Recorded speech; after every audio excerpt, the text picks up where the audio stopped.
the Fantasy Whisperers matchup breakdown, week 2. We're going over the first half of these games. We're going to give you all the ins and outs, the starts, the sits, the injury information up to date. We're going to let you know who you need to get in your starting lineup this week on this matchup breakdown, part 1 of the Fantasy Whisperers. Right here. That's right. Like Johnny said, we'll be talking the first half of the NFL slate of matchups and all the fantasy football implications of Sunday's games. But if you like that fresh fantasy football content and you want more of it, consider subscribing to the YouTube channel and giving this and our other videos a like on your way in. That being said, welcome in Whisper Nation. My name is Big Travie. You can find me on Twitter at Big Travie TFW. I'm joined by Johnny Game Time Hicks, who you saw at the start here. You can find him on Twitter at Johnny_Game Time. What's going on, Game Time? Another week, boys. Another week. I can't believe it's already week 2. I can't believe it, but it's going to be flying by. But I love this show because it gives so much insight to all of these games as we all talk and break down these games. And it even gives me a little bit of fantasy lineup advice. So that's what I love. That's what I love. Time goes by fast and slow all at the same time. On the other mic, we have Austin Sear, who you can find on Twitter at Austin_R_Sear. Austin, how are you, my brother? I'm doing pretty good, man. Yeah, today's the oldest you'll ever be and the youngest you've ever been. Or the youngest you'll ever be and the oldest you'll ever, something like that. Something. And I'm feeling good, man. I feel good. I like this part of the season. It's this funny spot when we're still putting narratives from the offseason on the table, but we have a little bit of data to consume. So it's this balance of expectations and then also what we've seen, how much relevancy do those small sample sizes hold. Stay tuned. Oh, yeah. I mean, we talked about that a little bit in the waiver wire column where it's just like we're clinging on to a little bit of data to make sure that we go and blow our wob or fob on a guy like, Elijah Mitchell or some of the other guys that have been out there. But I wanted to talk to you guys real quick, a little off topic here before we get into the show. We've talked about hanging on to players till about weeks 3 or 4. Mm-hmm. What was a player that you've had a bad taste in your mouth from holding on to for too long, Johnny? You maybe held out hope for just a week or two too long, and it really burned you. Oh, I don't have one that particularly comes to mind in general. But I will say, like, it is that difficult decision on, in those first few weeks, do I carry a second quarterback? Do I carry this flyer wide receiver? And I have to say that on the opposite side, it would have to be, where I did hold on to players. I won't particularly say which one was it that did me in. Well, actually I can. Samaje Perine. It just came to me. Samaje Perine, back a couple of years ago, I knew I should have dropped him for Alvin Kamara, but I didn't. And that was the year Alvin Kamara went off. I told him to you when you picked him up. So you got the goodies. But that was definitely a frustrating one for sure. Austin, any guy coming to mind that you maybe held out hope for? We call them maybe projects or, flyers, guys that we're waiting on to kind of bloom. Michael Crabtree comes to mind. Baltimore Ravens, Michael Crabtree. And he actually represents a section of players that I think this would apply to for a lot of folks. And that's the lead wide receiver on a team, the lead wide receiver who's just not that great.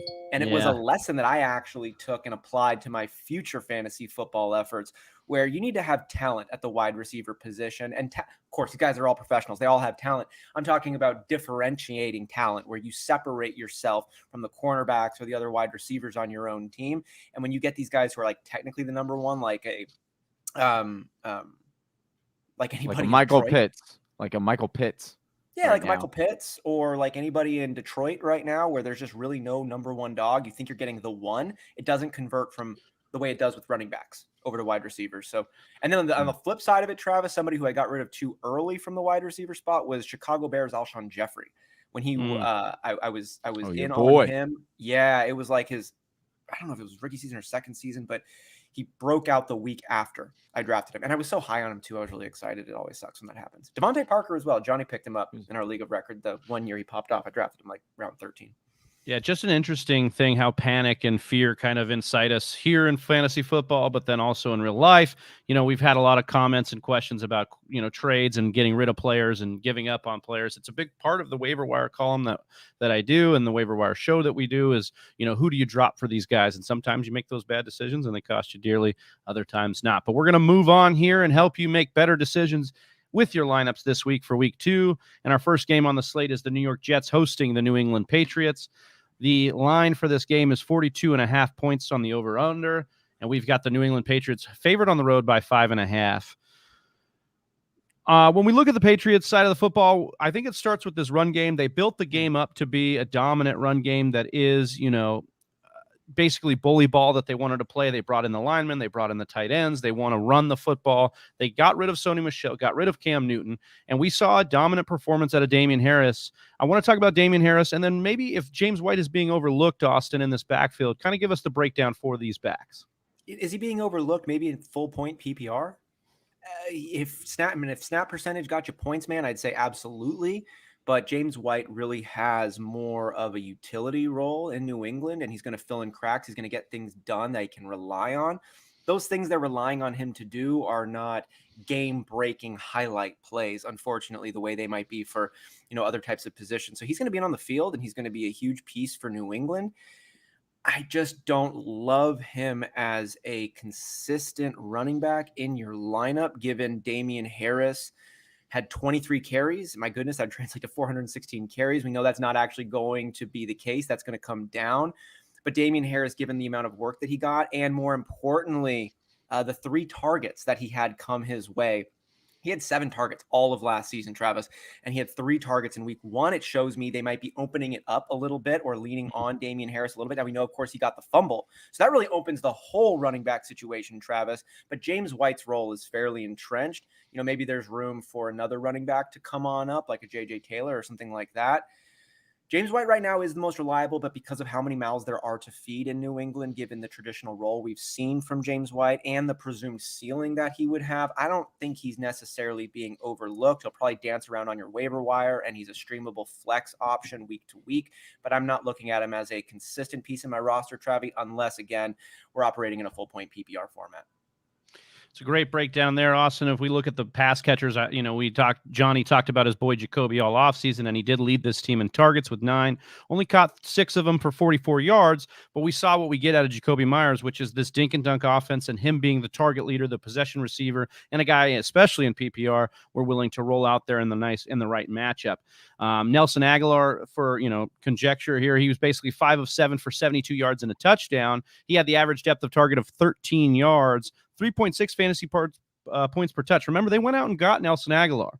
So they like him a lot. They got him in free agency. Big play threat in the offense. I think decent plays are here for both wide receivers. They're going to face a Jets defense that's bottom ranked in pass defense right now. And I've seen a lot out of Mac Jones over the preseason and in this first game to really feel like even in or especially in these bad matchups or good, I guess, bad defenses, good matchups that he's going to have, that he can take advantage of that.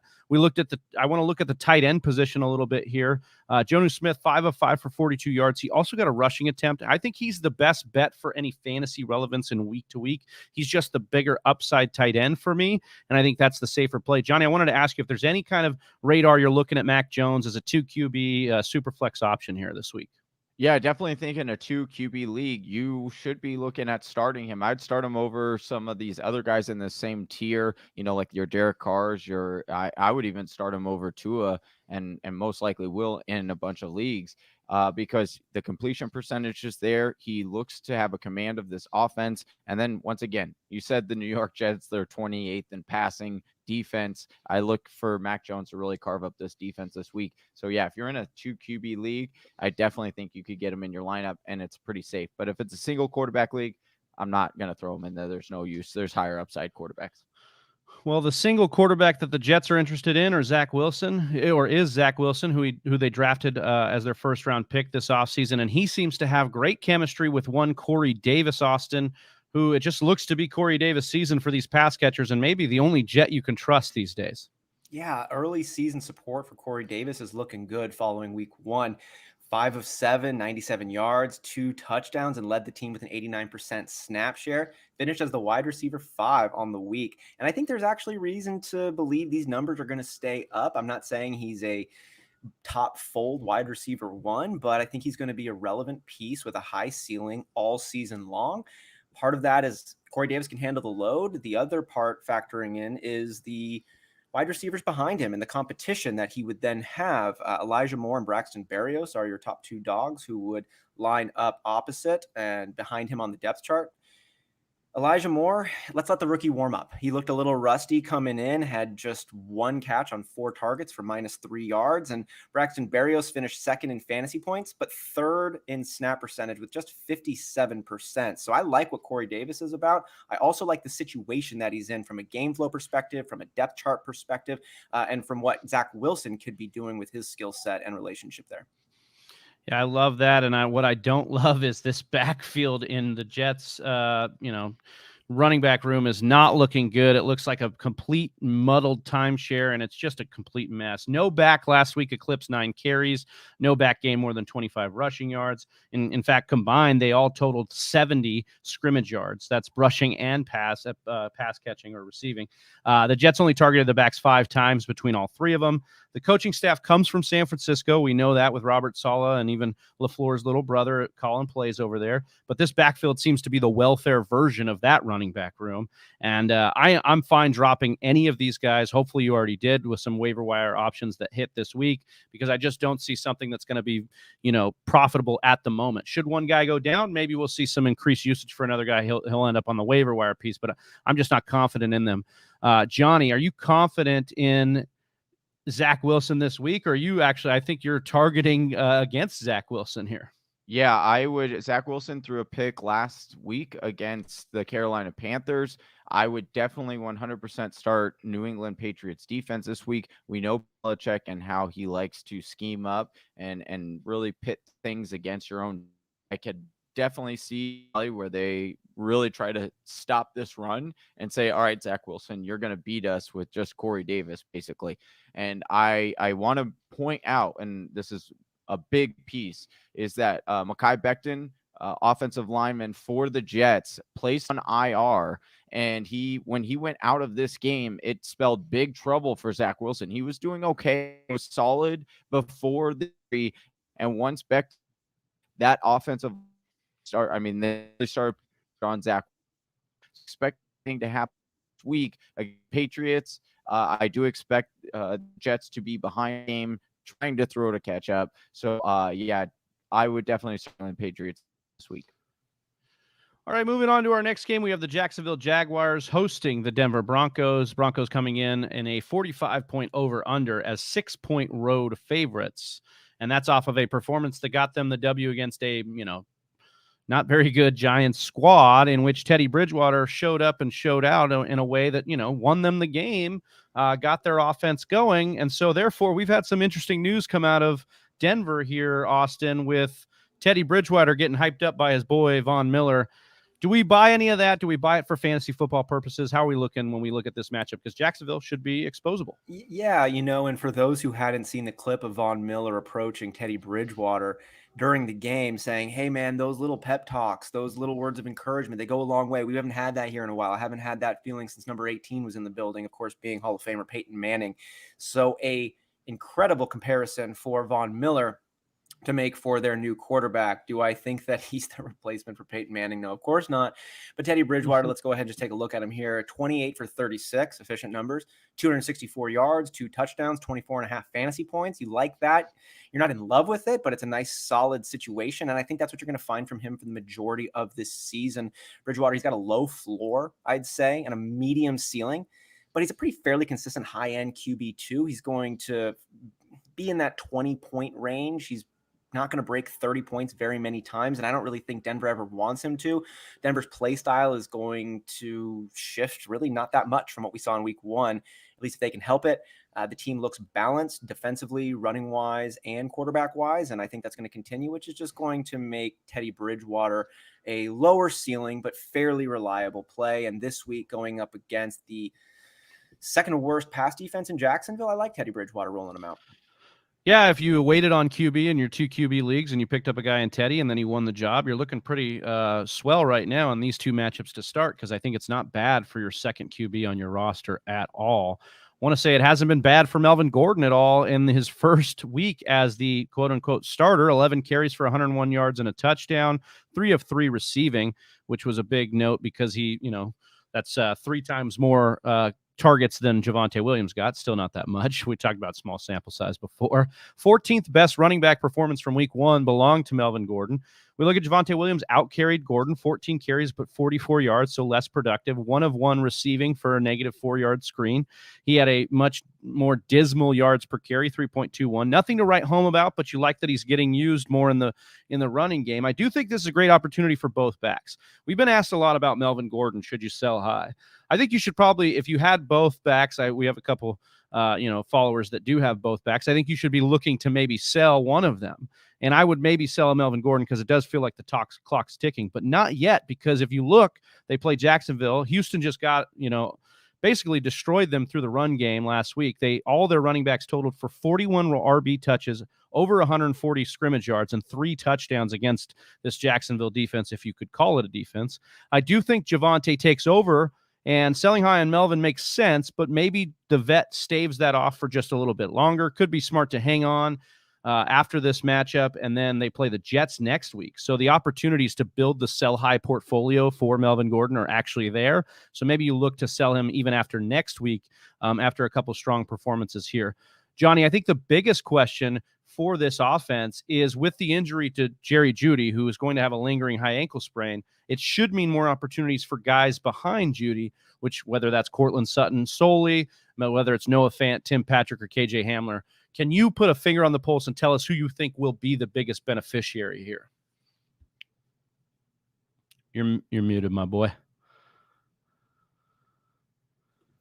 Thank you. Appreciate that. I was like, a lot of people do expect or saying or back on the Noah Fant bandwagon. But what I will say is that I don't project, because Teddy Bridgewater generally doesn't like targeting his tight end. So I'm looking more at these pass catchers.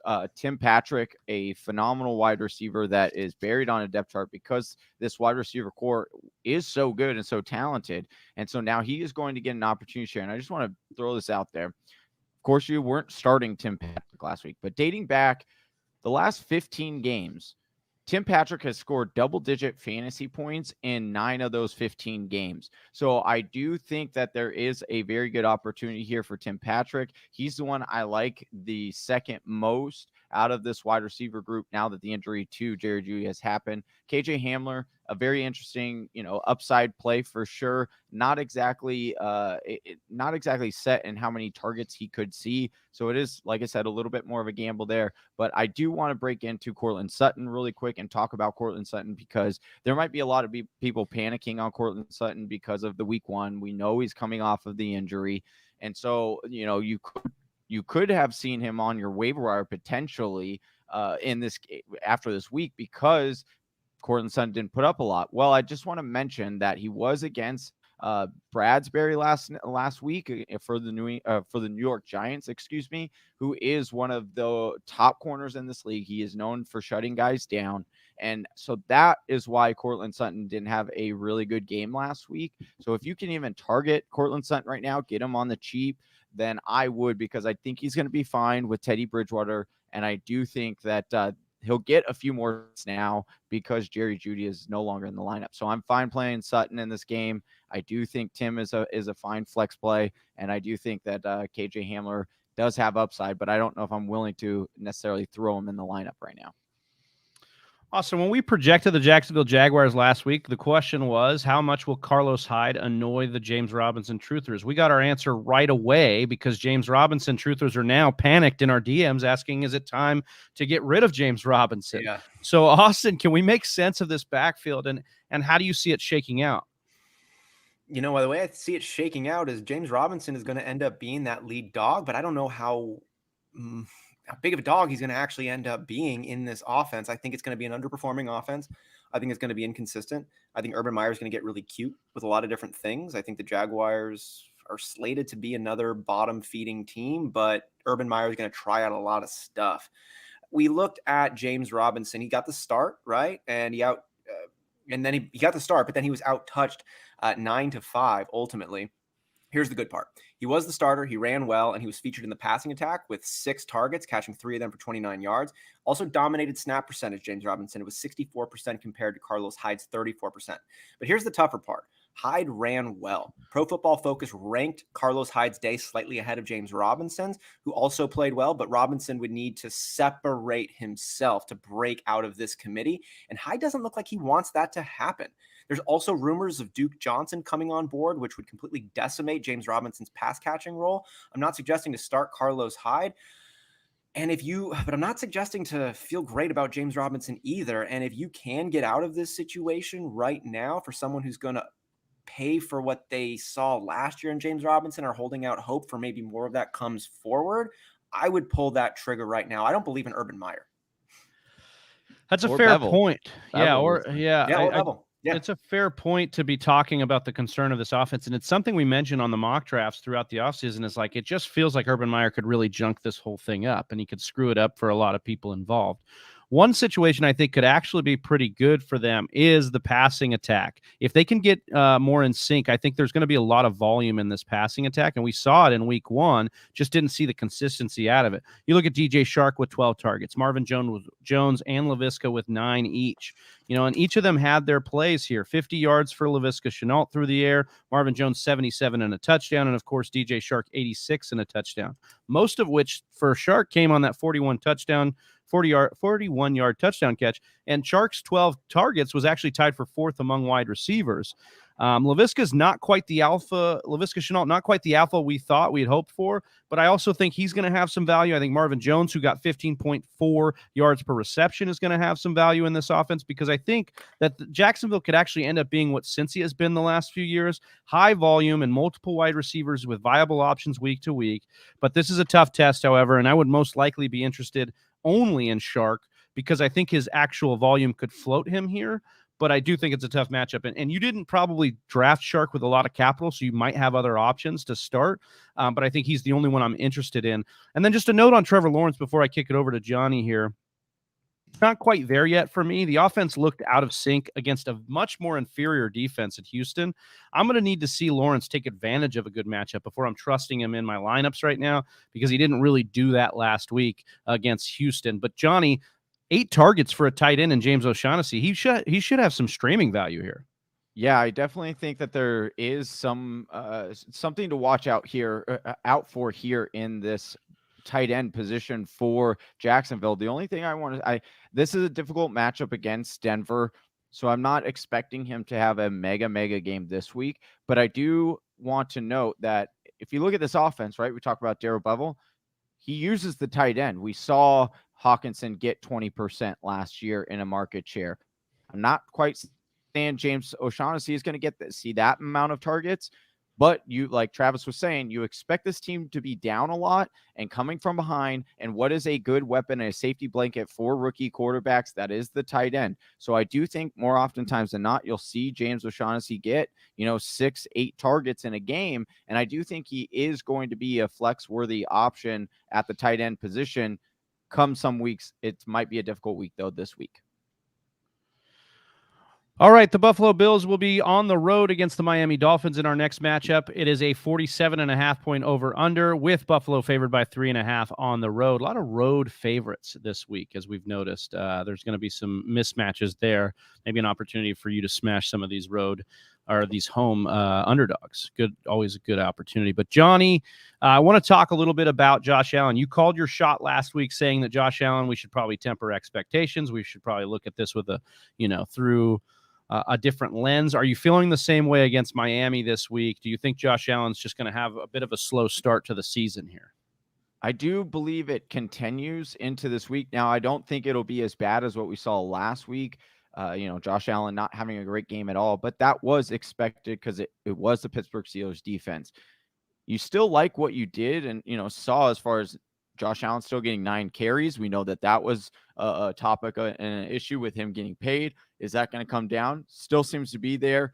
Did throw the ball 51 times. Those are some nice pluses. I do want to mention, though, Miami is no slouch on defense either. Pass defense is ranked 6th right now. They have good corners. So, again, I do think that Josh Allen you're going to play him this week, but do temper expectations. I expect him to finish in the top 12 this week, but it will probably be a lower end top 12 quarterback as opposed to what you draft him to be, a top 3 or top 5. I think you're going to have to wait another week for that.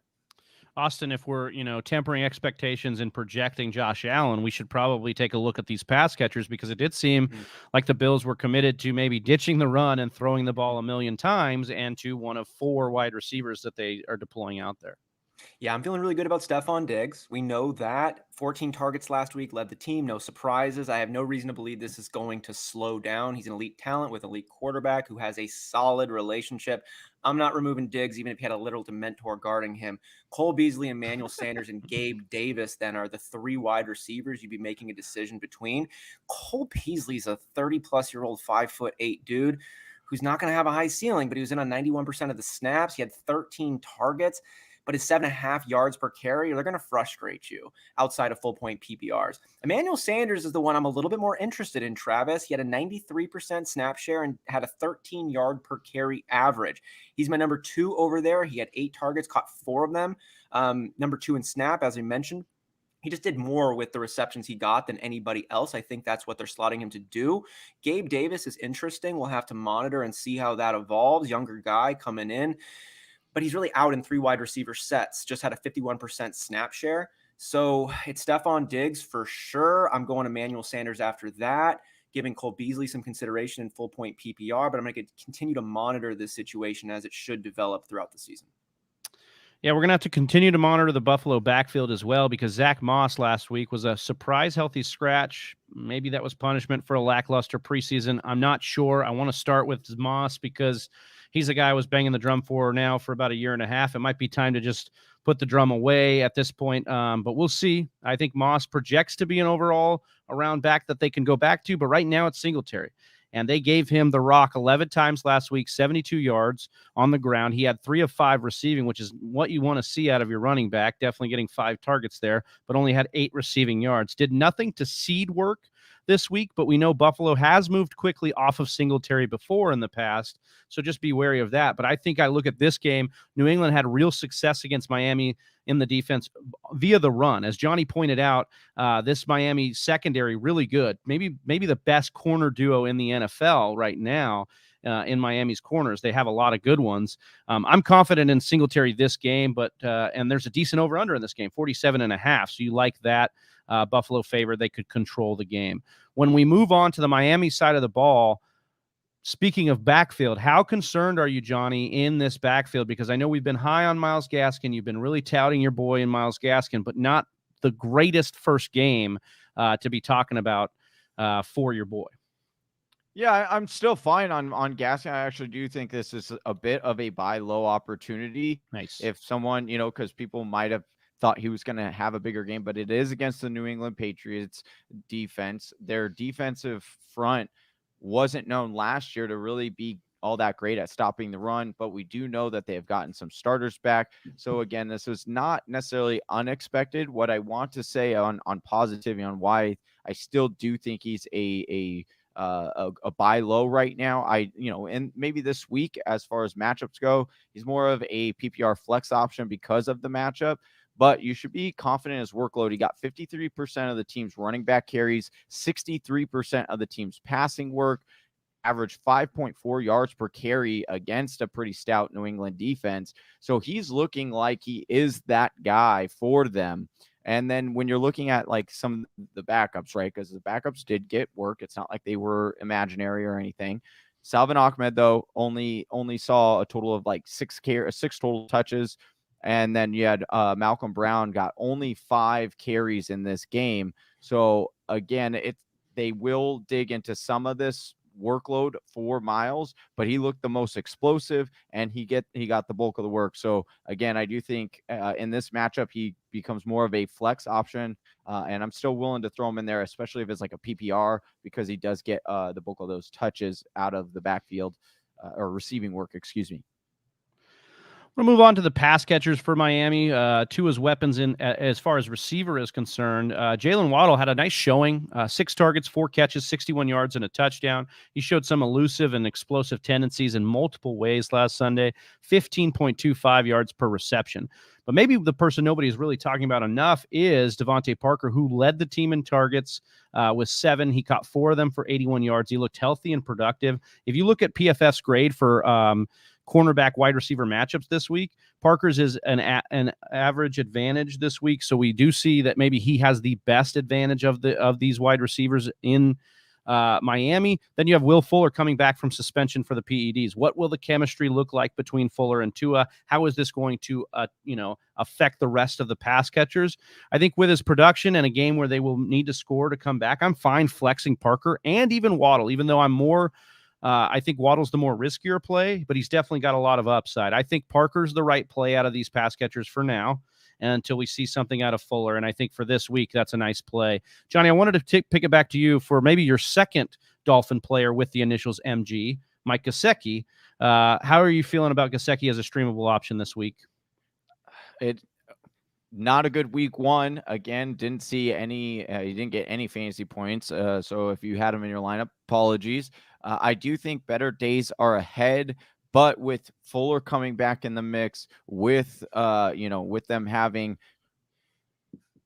this plethora of wide receiver talent right now that we just don't know how it's going to, shake up. I thought Gesicki was kind of set up for a good game last week because of, Will Fuller not being there first week. But it seems like they took Gesicki away in this game. So definitely, if you need to let him go, you want to go in a different direction this week. I do think that there are better matchups, but it could get in a couple of weeks, you could be looking to get Gesicki back in your lineup because he's that talented.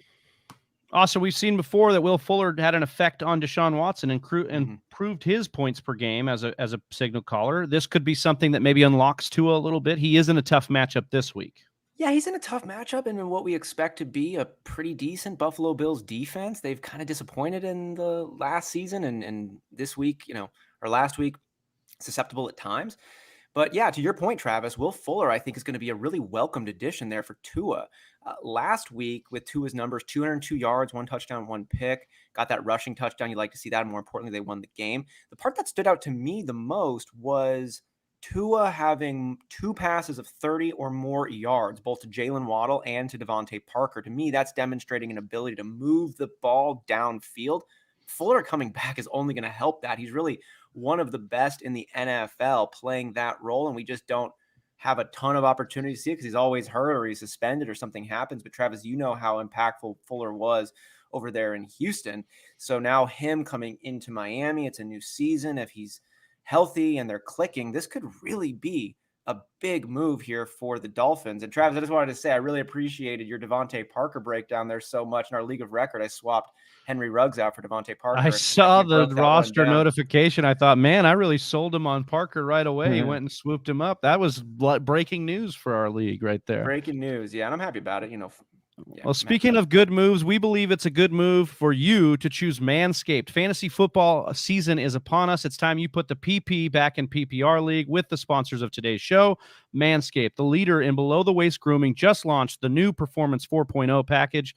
Don't neglect your balls like the Packers front office or have been neglecting Aaron Rodgers, or the way Aaron Rodgers seemed to be neglecting the offense last week. Join the 2 million men worldwide who trust Manscaped and get ready for kickoff by going to manscaped.com for 20% off plus free shipping with the code TFWMAN. This will help you tame that Troy Polamalu in your pants. Get 20% off plus free shipping with the code TFWMAN at manscaped.com. Once again, 20% off plus free shipping with the code TFWMAN. That's TFWMAN at manscaped.com. Gentlemen, our next game has the opportunity to be a sneaky over-under or a shootout here. And I know I said that last week with Philly's game against Atlanta, but Atlanta didn't really do their part. Now we've got San Francisco coming in, and Philly will be hosting San Francisco in a 50-point over-under. And, once again, a road favorite here. San Francisco favored by 3.5. Johnny, I want to start with the guy who seems to be the motor for the passing attack before we get into what I think will be a big part of this breakdown, and that is the running backs, which we know are a hot item right now. I want to talk about Kittle because I want to know where we're at concern-wise for Kittle. We had talked about maybe the added weapons being a detriment to him, but we talked about how he had just always been a focal point of this offense. You obviously drafted him. You're rolling out there. Level of concern right now for Kittle. 6 or 7. Okay. I do think the wheels aren't going to fall off with Kittle, but I do project that he is not going to reach the ceiling in which we had drafted him to be, and which we had hoped and saw a few years ago. It's just not the reality of this team. There's a lot more weapons that can and an ability for the quarterback to spread the ball around a lot better than what he had a few years ago. So to me, yeah, if I can go out and trade Kittle and get a better option and sell him for his name, like what people expect, and he had a decent week 1. So I do think that you could still get a good value for him, but I am concerned forward what this opportunity could be like for George Kittle with, we didn't have any Brandon Ayuk targets in this game, and yet we still saw Kittle not really reach that full potential at 70 receiving yards in that game. What I will say is this matchup does seem to be a decent match, the greatest matchup. Philadelphia did hold Kyle Pitts and Hurst last week to 8 for. So again, I could see around the same game that Kittle had last week happen again this. I just don't really get that ceiling from Kittle that we were hoping we drafted him.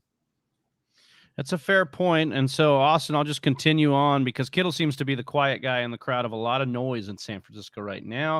And it seems to be some sort of soap opera that's developing between Shanahan and his players right now. And that has, the biggest name being with Brandon Ayuk. So where are we at with this soap opera, and how are you feeling with Ayuk and the other pass catchers? It's a wait and see. Shanahan said, I'm happy with Ayuk. It's nothing against Ayuk. I'm just also happy with Trent Sherfield, too. Ayuk's been a little inconsistent because he's been in and out with injury and stuff, Shanahan said. If he wants to be out there every single play, he's got to be a lot better than the guy behind him. Yeah, so for me, this is kind of like a girlfriend trying to make their boyfriend jealous by flirting with another person a little bit and saying, hey, look at what's on the line here. Look at what could happen. I really just don't know how it was one snap. You know what I mean? It was one more snap. It seems so specific and articulated. So I think that's going to shake itself out. Ayuk is really, really talented, and you can only keep talent off the field for so long. Well, personal issues can get in the way, and, Josh Gordon's still not on the field, but Brandon Ayuk, you imagine we'll get it together. You're hoping this is just a newer player, second-year guy coming into the league, more responsibility on his shoulders. Maybe he came up short in this offseason. Hopefully this serves as a wake-up call for him, because I think him and Deebo Samuel there could make a really great combination. Of course, Deebo Samuel with his 84% snap share and the monster game near 200 yards is great. But I want to say with that 84% snap share, that actually shows me there's room for movement. You know what I mean? It's not like when you see a DK Metcalf and Tyler Lockett last year, both locked in for 90%, 95% plus. Deebo Samuel's moving in and out. And I think that means there's space for other folks to come in and have opportunity and take a lot and do a lot with that opportunity. So I think it's going to shift. It's going to move as the season keeps going. At least within that wide receiver core. I would trade Brandon or Deebo Samuel right now if I could. I would sell this value high because I don't think he's going to have very many games like this. And I think people do believe that, Deebo's all of a sudden like this uncovered gem. And I don't think that continues. Well, it's not. I mean, to be fair to Deebo, it's not like he's an uncovered gem. He was pretty good before Ayuk came into the lineup the year before. Right. But I will say, to your point, Deebo is not a guy they use down the field, and they did in that Detroit game, and he got a lot of play down the field. And I think you're probably right. That tends to be the case. Austin, if I put a gun to your head, not that I would ever do that, and you had to start one of these guys, you're probably starting Deebo, right? Like, there's no way we can roll Ayuk out right now with what's being talked about in San Francisco. And I made a pretty expensive trade for Ayuk in the offseason in our dynasty league, and I'm not going to be starting Ayuk here moving forward. But I do agree with Johnny's point over here, because I think when it all is said and done, Deebo is the third most talented pass catcher on this team behind Brandon Ayuk and George Kittle. who did have a 95% snap share in this last game and was number 2 on the team in targets and hit 78 yards. So when I think it's all shaken out and it all is done, like Deebo Samuel, I think is going to be that third guy on a run heavy team. Yeah, absolutely. And it is a run heavy team. And that is the reason why Elijah Mitchell was one of the biggest waiver ads. Well, I guess since we've only had 1 week, he is the biggest waiver ad, but he's one of the biggest waiver ads in recent memory because, he is part of a run heavy scheme and he dominated in the touches that he got in week 1. We saw San Fran trade up for Trey Sermon in the offseason at 324 of a draft pick. He was a surprise healthy scratch. There's been 2 stories out there from beat writers. One is that this was a special team / roster number game that they played and they needed to get Trey Sermon out so they could get other special teamers in. They thought this game was in hand. They were able to do that. The other is that Trey and Ayuk missed a curfew and now both of them were basically set to be in Shanahan's doghouse. Either way, Raheem Mostert goes down. He's going to be out at least 8 weeks with the knee cartilage issue. Elijah Mitchell goes off, 19 carries for 104 yards and a touchdown, 83% of the running back touches, and he ran the same scheme in college and had a faster 40 time than Raheem Mostert. This will be a good test against Philly, but the over-under gets me excited for even Sermon here. As you know, we've seen that before when a guy, who's the goal line guy in Jeff Wilson or Tevin Coleman in this offense gets 3 to 4 touchdowns in a game because San Fran's just really good at moving the ball. I think I'm definitely going to start Elijah Mitchell if you picked him up off waivers. I'm trying to get him in my lineup, and I think Sermon's going to have some flex appeal. We did see the Niners go and pick up Trenton Cannon as we started to record this. So, a lot of beat writers feel like that's even more of an indictment on Trey Sermon. We will see how that kind of works out. I will say this. We have definitive evidence of Kyle Shanahan and even his dad using lower capital backs in their system to run the offense because they're good fits for that system. And so I think you can be very excited about, Elijah Mitchell, who I believe could be a 1v1 replacement for Raheem Mostert. And you can even have some excitement for Trey Sermon. I think investing in either of them, but I think Elijah Mitchell's set up in this game and in a bunch of games going forward for some great matchups. I don't know if anybody wants to make a case more on these RBs, but I think it's one of the biggest things we're watching as we get into week 2. I just want to know, Travis, if you would be targeting Trey Sermon here for cheap. Yeah, I think it's a buy low opportunity on Sermon. I think if he can come in and prove, if it becomes a motivation tactic by Shanahan that actually motivates Sermon to be better. I mean, no doubt that Sermon is a capable runner. Whether or not he fits the system, Johnny, we've debated that for sure. But Sermon could have that flex appeal from week to week if he becomes the Jeff Wilson role in this offense and can keep that. I just don't know if you can try to get him on the cheap. I just don't know if you can simply based on this new, because like most people are like, oh, it was just he was just inactive. So I got to see what. Yeah, it's like he should get. People are digging. Some people don't know that. Like some people think that being inactive means he wasn't good.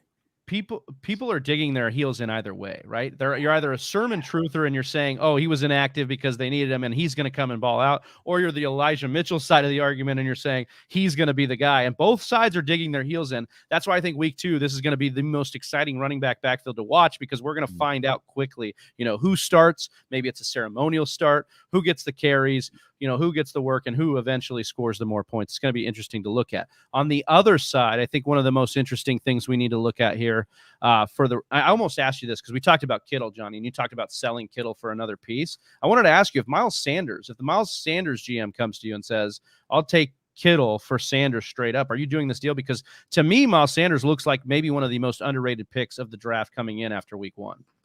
If I needed running back help, then yeah, I would be fine taking this deal, because we talked about this side. I mean, it was a little bit shady coming into the season what you could get, but we always said, hey, look at this system that's coming in and what it's produced in the past, and it's produced solid RB1s or low end RB1s for you for fantasy purposes. And so there was a path in which we said, well, there's, Miles Sanders could end up being that kind of player for them. We've seen him come out before and be an electric player, and now it's looking like he is going to be a steal in drafts. I know it was only 1 week, right? But 20 total touches in that week, 4 of 5 in the receiving work, which was, that was the shade that was being thrown on him all preseason, was like, oh, another, drop pass by Miles Sanders, but when it came to the game, he ended up getting it done. So I do think that Miles Sanders is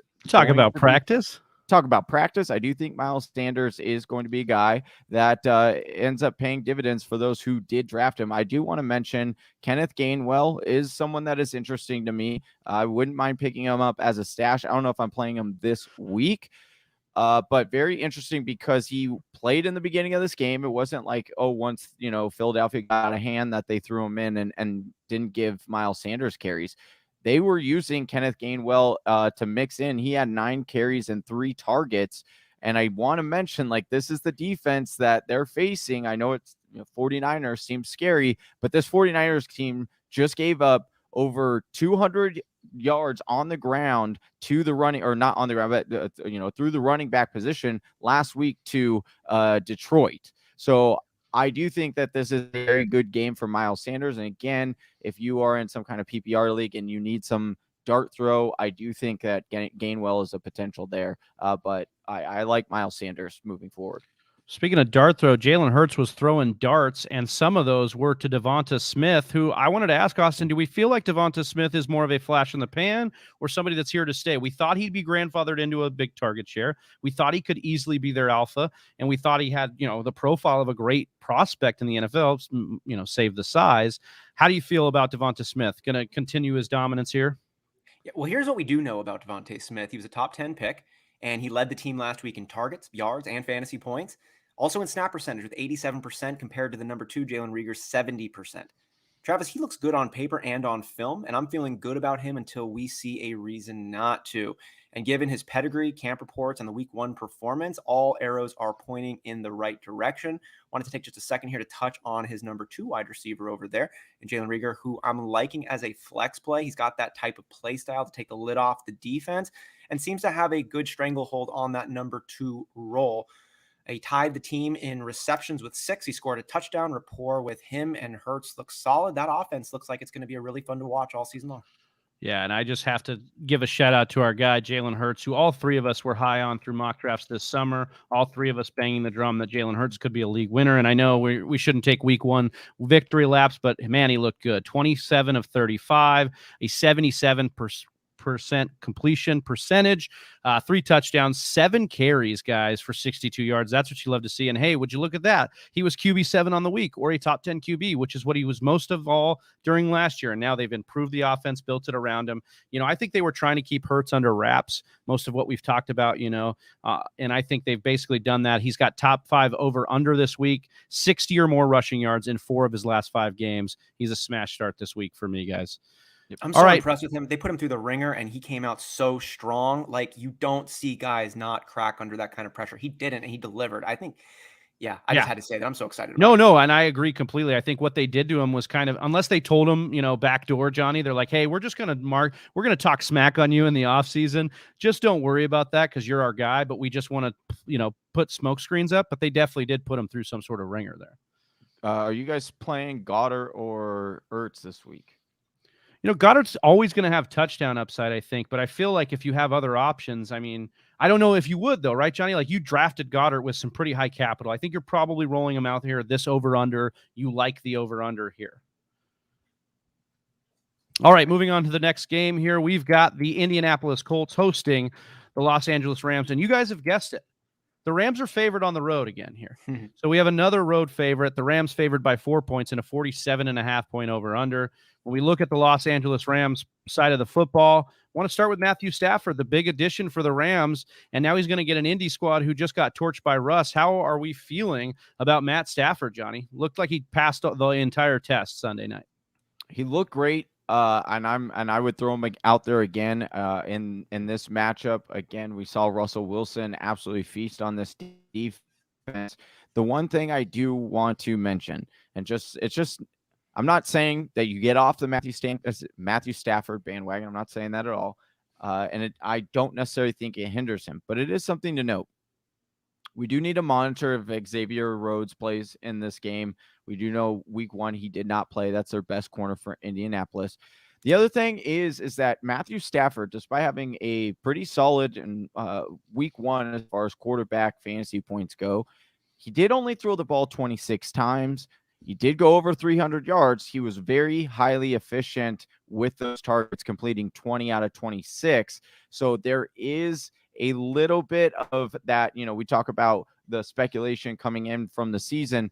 We thought that Matthew Stafford was going to get a lot of a lot of throws, could get in the 40s and things like that. And that was partially what I liked him, especially when Akers went down, right? But it doesn't seem like they're doing that, and Sean McVay's doing that. They just want to be the most efficient offense they possibly can. So it will be interesting noting Matthew Stafford going forward, because once again, that defense is also really, really good. So there's probably not going to be many games where they're having to throw from behind and play catch up. So there is that downside risk for Matthew Stafford for me. Yeah, I like that you pointed that out, Johnny, and we'll look at actually just Russ Wilson last week, who threw about 26 times as well. So it looks like this would be a good test against Indy, who gave up an efficient performance to Seattle in their offense, which was under some transition as well. Want to talk a little bit about the running back situation in Los Angeles here. Darrell Henderson got the work last week. Call it Sony Michel getting up to speed, call it, whatever you want. But it was Darrell Henderson's show, 16 carries, 70 yards, and a touchdown, 1 reception for 17 yards. Showed well in that lead back role, and even got the 1 target, caught it. 16 carries, was top 12 among running backs last week. Look, I have a bias towards Henderson for sure. I want to be completely honest. But he gave McVay no reason to go away from him in week 1. He gave no reason to go towards Sony Michel. Is the leash short? Yes, it sure is. And I think we hang on to our Sony Michel shares for sure. But as of now, this is Hendy's job. And Indy just gave up 5.69 yards per carry to Carson last Sunday. I'm starting Henderson with confidence here in this matchup. I think it's a high enough over-under. We talk about them being favored. We talk about them controlling the pace. And I'm hanging on to Sony without until further notice, but I don't have a bunch of confidence in rolling him out there in any lineup. Want to talk a little bit about that wide receiving core, because we saw a show from Cooper Kupp, and even Van Jefferson got involved. But Austin, can we get Robert Woods involved in this offense? We could, and I think he will be involved in creative fashions. He's that type of player. We saw him get a carry last week as well, but he's going to have a problem with Cooper Kupp, as we mentioned. And as Johnny mentioned, 26 pass attempts from Matthew Stafford. If you listen to the lineup show from last week, I actually talked a little bit about Matt Stafford and how this team isn't going to want to have him chuck the ball a whole lot, because they don't need to, and that's not going to change. But Cooper Kupp is Matt Stafford's favorite option.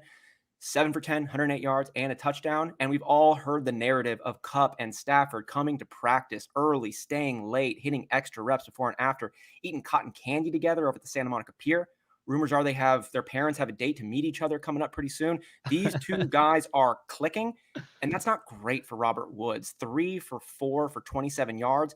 I did like that he had the touchdown, and he had the most looks in the red zone, 3 targets to Kupp's 1, and he did catch that target, so I like that. So to answer your question, Travis, can we get Robert Woods involved? Yes, but he's not going to be involved as regularly, as actively, as pivotably as we've seen Robert Woods involved in the past. He's almost going to be more like a luxury item for the Rams. That's what I foresee moving forward.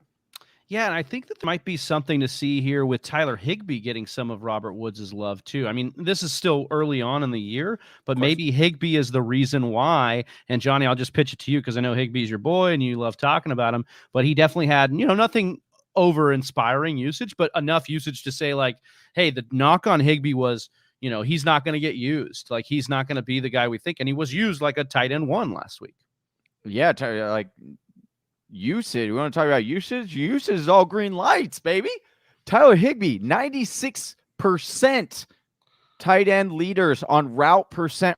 That was number 1. That was over Logan Thomas, over Travis Kelce last week, over Hawkinson, who saw 84. Kyle Pitts saw 79. Who was number 1 on that list? That's right, Tyler Higbee. Not only that, tight end market share leaders after week 1. Guess where my boy Tyler Higbee is on that list? Number 4 with 23%. I had been touting and beating this drum all off season. People didn't want to believe it because they want to throw in, these rookie tight ends, look at this rookie Jacobs. Oh, he's a stud.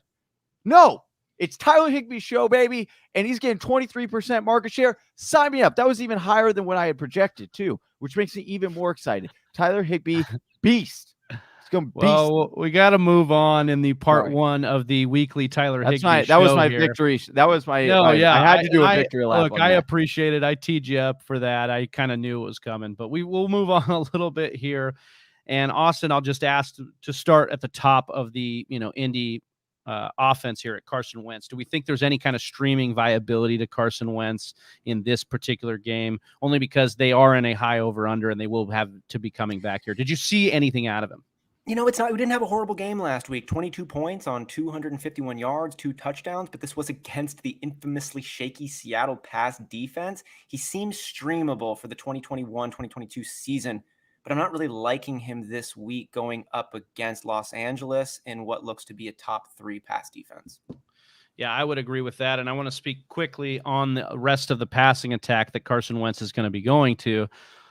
Look, we came in thinking that it was going to be Michael Pittman. It ended up being Zach Pascal, but really what it ended up being was the tight ends and the running backs for Indianapolis. It wasn't really that they used the wide receivers here.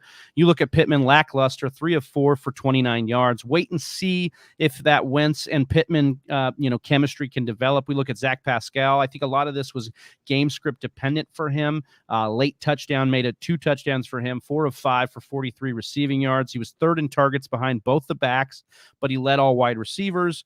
Still only 5 targets, not what you want out of your number 1 wide receiver. We look at Rams secondary. That poses a PFF matchup grade of just 12.5 for Pascal, which is ranked as very poor. It's not a good matchup for these wide receivers. They're home underdogs, which should mean the Colts use the passing game to come back or stay within striking distance. But this is just a bad matchup for the pass catchers. Wentz targeted the backs 42.9%.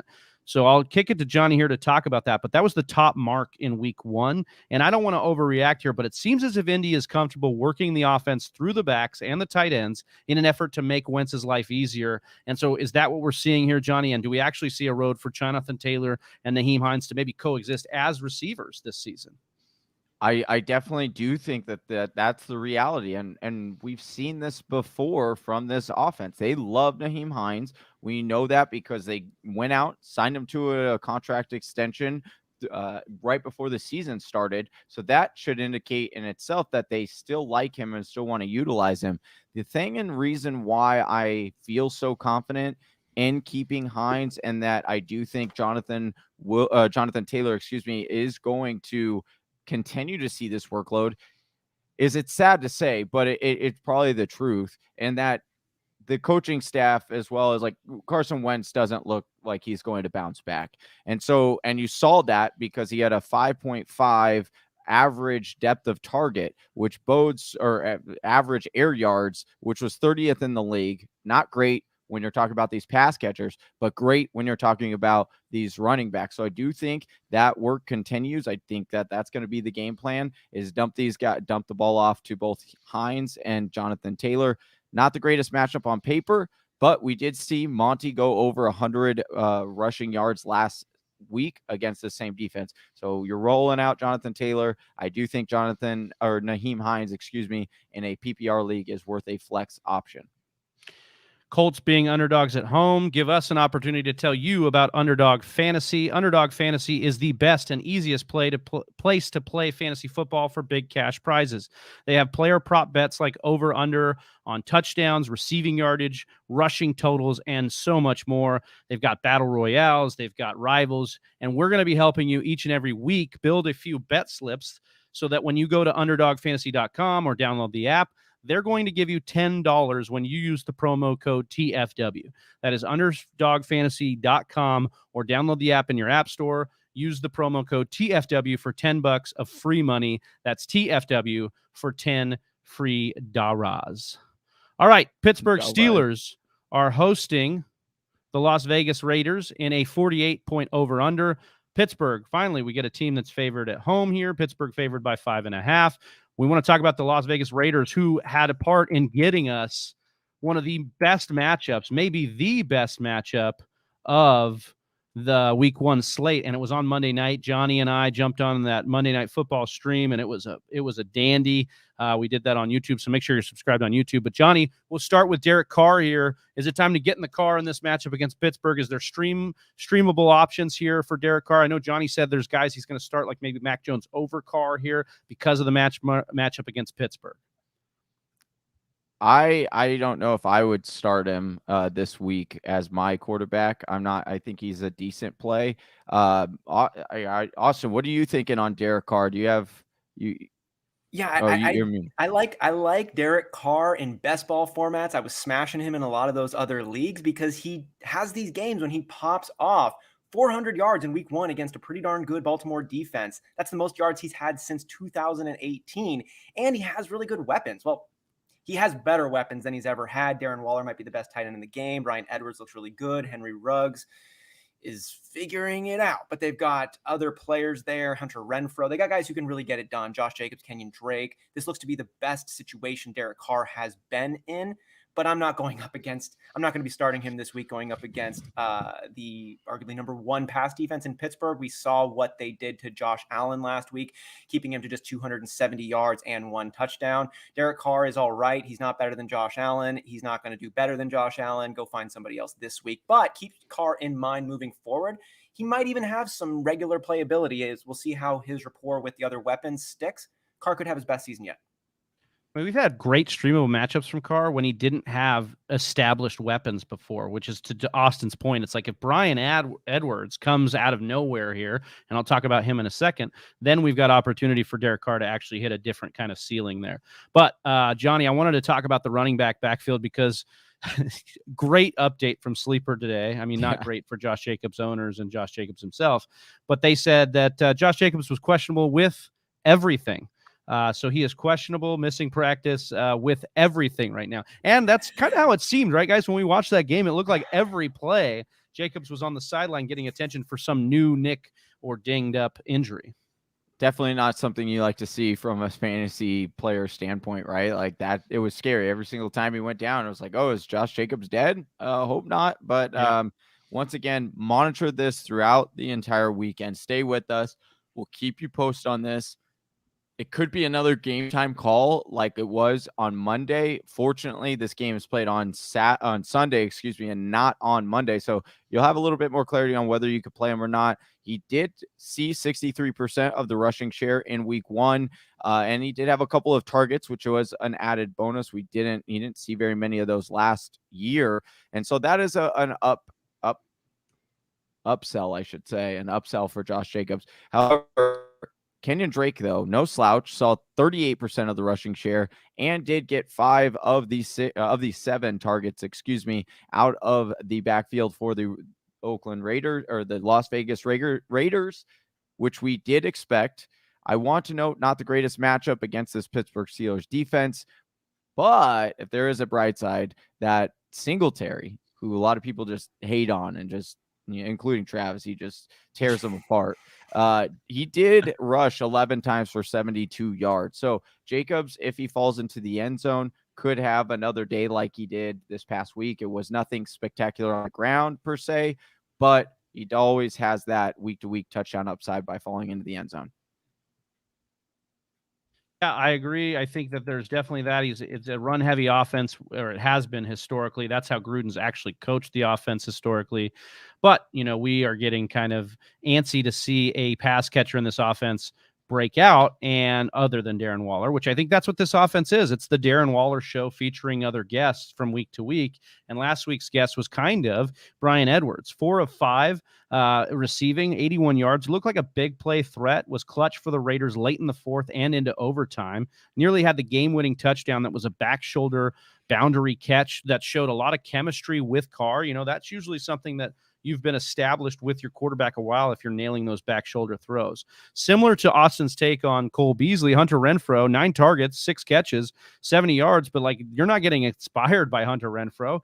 He's not somebody you're even willing to roll out there. Teams have historically had success targeting the slot against Pittsburgh, but I'm not that brave to be rolling Hunter Renfrow out there. You can sign me up to bench him this week. We talked about Edwards, and we've talked about him being comped to T.O. from Gruden. I'm stashing him. I'm keeping on to him. I wrote about him in the waiver column. But I got to see the usage carry over from week to week. I'm not going to put him out there this week. And then Darren Waller, just a quick note here, because I'm invested in Darren Waller on a bunch of leagues, and I think Darren Waller is the best, and I love him. 19 targets last week.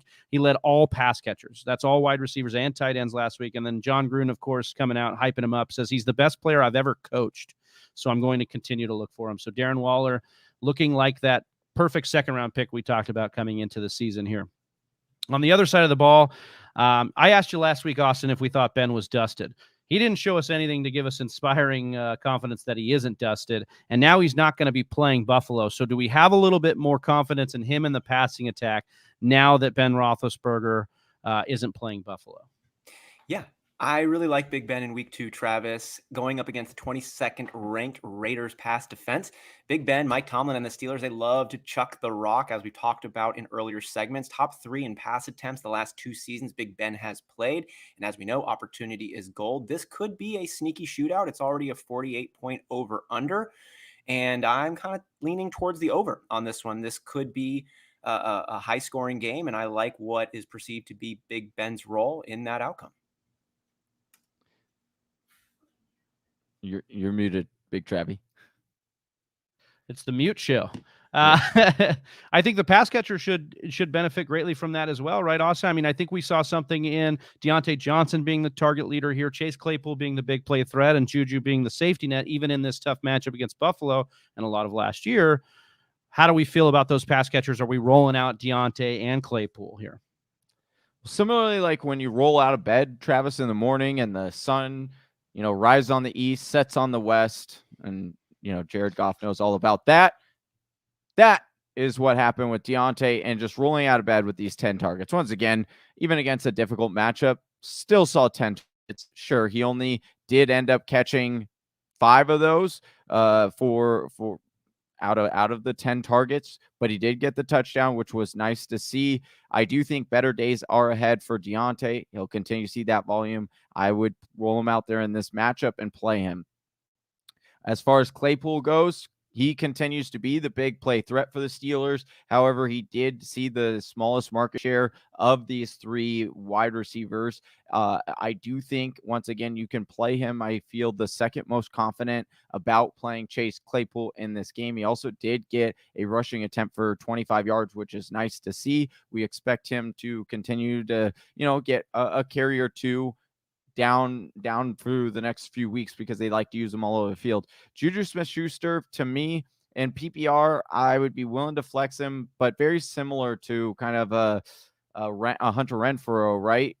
The upside just really doesn't seem to be there for Juju. He did see the second most amount of targets, only, but didn't really produce much with them. Again, we know that the defense for Buffalo, if you're going to be able to attack any of them, it was through that slot receiver, but Claypool's just couldn't get it going, or Schuster couldn't get it going. So I am trying to keep him on my bench if I can, if I have better options. But this week, the only 2 I'm feeling really confident in are Deontay and Chase in this matchup. I want to put a little bit of confidence into Najee Harris truthers out there, because, yes, it was a bad game. 16 carries, 45 yards, only 1 reception on 3 targets for 4 yards. The line didn't look great. It was a tough matchup against Buffalo, but he's going to get the Raiders. That's a bottom 5 matchup on paper against the run, and I'm not worried about Najee, who, we talked about him not leaving the field, guys, and he literally almost didn't leave the field in that game against Buffalo. He was in on 100% of running back touches. He'll get this cupcake matchup against Vegas. You drafted him with high capital. Just be a little bit more confident. We don't want to panic too early. I think that's a situation that we like to see in Najee Harris, just getting all that volume there. All right, our final game of part 1. We're going to talk about the Chicago Bears hosting the Cincinnati Bengals and Andy Dalton's revenge game. Revenge game. Yeah, it's the 45 point over under. We don't even know. Hopefully Dalton doesn't even start, but we'll get into that. Hopefully. We have Cincinnati favored by 3 on the road, another road favorite, or I'm sorry, Chicago favored by 3 at home. Sorry. And when we look at Cincinnati, we saw this situation where Jamar Chase actually, after all the offseason woes, after all of that, had a big, nice welcoming party to the NFL, had his big game, but now he gets the Bears, Johnny. Where are we at with Jamar Chase? We got to continue rolling him out there as the number one option in this offense, correct? Jamar Chase is going to be the number one option, but I would, if you're playing him this week, temper your expectations. Not a great matchup. We saw what the Bears corner did to Robert Woods, pretty much kept him bottled up. We saw that secondary wide receiver, Cooper Kupp, last week really go off. And I think that that's what you're going to see this week with T. Higgins. T. Higgins was second on this team in targets. And like I said, Cooper Kupp just went off for 108 yards and a touchdown against that same position. So I am looking to get T. Higgins in my lineup. And then as far as Tyler Boyd goes, I know that there is a big question mark on Tyler Boyd. He didn't have the greatest week one. And with this being such a stacked wide receiver core, you're really going to have to kind of pick and choose with Tyler Boyd. It could be a sneaky play this week. You again, looking back at this Bears defense and what happened to him last week, Van Jefferson and Djax just combined for 100 yards and a TD. I'm not saying that's exactly what Tyler Boyd will get, but he'll definitely get a nice little market share, and he could take advantage of it. It's much more of a PPR play than a standard. I don't know if I'd go and play him in a standard league, but there is an opportunity for a dart throw. A big day for Tyler Boyd. Also, I wanted to let you expand on Tyler Boyd because I think there is some concern that he could be the odd man out in this offense, especially if Joe Mixon will be, used in the passing game as much as he was. And I'll talk a little bit about Mixon shortly. But Tyler Boyd, are we completely scared off? Johnny made the case that there's going to be spots where you can pick and choose. But he was the wide receiver 11 with Burrow before Burrow went down last year. Yeah, I like the role. I like the offense. I like the quarterback. I like the presumed pace of this team. I want to get in on Boyd, Travis, but Boyd hasn't broken 20 fantasy points more than twice. And there's a lot of hungry mouths in that offense now. He had no red zone looks last week. No exceptional role on the team for Tyler Boyd. It could happen for him the way it could happen for any third wide receiver on any team. You can always catch 2 touchdowns and have a great day. But I think that's going to be the type of performance we would need from Boyd to actually make him an impactful fantasy player. I don't think it's going to be consistent, and I don't think it's going to really be anything you can rely on too much now that T. Higgins and Jamar Chase both look like they're rocking and rolling. Yeah, I think Burrow is a guy, when we look at the offense, that I just wanted to make a note of, I'm not ready to just fully go in on and stream just yet, especially in this matchup against the Bears. But I think as this offense gets more chemistry and gets more dialed in, Burrow could end up on our radar as a guy that's a fringe QB1 and for sure somebody that we're looking at in QB2 leagues. And, Joe Mixon, just hats off to those that drafted Joe Mixon. 29 carries, led all running backs last year, playing a stingy Chicago defense, but they gave up a top 20 PPR performance to Henderson. So looking good for Joe Mixon in this matchup. Moving on to the Chicago Bears, where things don't look as good for them. I want to talk about Dave Montgomery, Johnny, first and foremost, because we wanted to look at this pass catching role, because part of what made him so special last year in the back half of last year was being used in the passing game because Tariq Cohen was out. Cohen again out this year, but they brought in Damian Williams, and they did see Damian Williams see some of the passing work in this game against the Rams. Obviously, the offense out of sync. Monty looked great as a runner. What's your pulse check here on the running back core? I still want Monty. I still think Monty's the best player to target in this backfield. Again, you shouldn't be too scared off of Damian Williams. Now, I will say Damian Williams is the clear-cut handcuff that you want to Monty, but Cordero Patterson in the same offense, he was getting about the same amount of looks as Williams got in this game. Also, if you're watching the game, there was a significant amount of time in the third quarter where Monty had taken a handoff. It looked to be a helmet to hand collision. And then Monty got a dislocated finger. And so they brought him out, went in the locker room, fixed it. And then you saw him come back out. So definitely wouldn't suggest starting Damian Williams this week. It still looks to be Monty is a full go. He's got 67% of the rushing share there. And, again, the targets weren't great. But again, I will also point out that if Fields ends up coming into this game anyway, which we kind of expect, or sooner rather than later, those targets will generally decline as well, because Fields is going to hold it and run with it. So don't be too scared off by the lack of passing work right now. I think at the top of the show we had asked about waiver wires, or not waiver wires, but guys you held on to too long. And I think Matt Nagy is in danger of holding on to Andy Dalton too long in this offense. And I really hope that doesn't happen, because it seems to have sunk the passing game quite a little bit, at least in that first week. It was a tough matchup. We knew that against the Rams, but no Bears pass catcher eclipsed 50 yards receiving. We look at it, and Dalton is going to get his old team here. And I'll let Austin talk a little bit on it if there's any appeal here. But he's going to get his old team. But most specifically, Allen Robinson has a cornerback matchup that PFF grades as excellent, and an advantage grade of 86. So we're really high on Robinson. I know he had a down week, 6 of 11, but 11 targets is very good for your alpha 1 wide receiver. It's a target share that he's used to getting. And I think Dalton against the old team and then this great matchup, that should be something he should at least be able to exploit. Now, given the state of the secondary and the way that this became a shootout against Minnesota, Austin, is there any world where you're starting in those deep Q2 QB leagues, you're willing to put in Dalton as that second QB? In a deep 2 QB league, as you mentioned, there probably are not a lot of quarterbacks available on that waiver wire of yours anyways. So if there ever was a week to pick up Andy Dalton because he might be available for you, this would be the week to get him in your lineup and get him started. The reason is they're going up against a bottom 5 pass defense in Cincinnati. But the problem with that is that it's a nice matchup for Dalton. It's also a nice matchup for Fields. And the transition is on its way. It's about to be the Fields era. And that could happen in the middle of a game. So Andy Dalton, if you needed a streamable option, if you're going between like an upside wide receiver in your super flex or an Andy Dalton, I'd still probably take Andy Dalton in that position, but that's about it.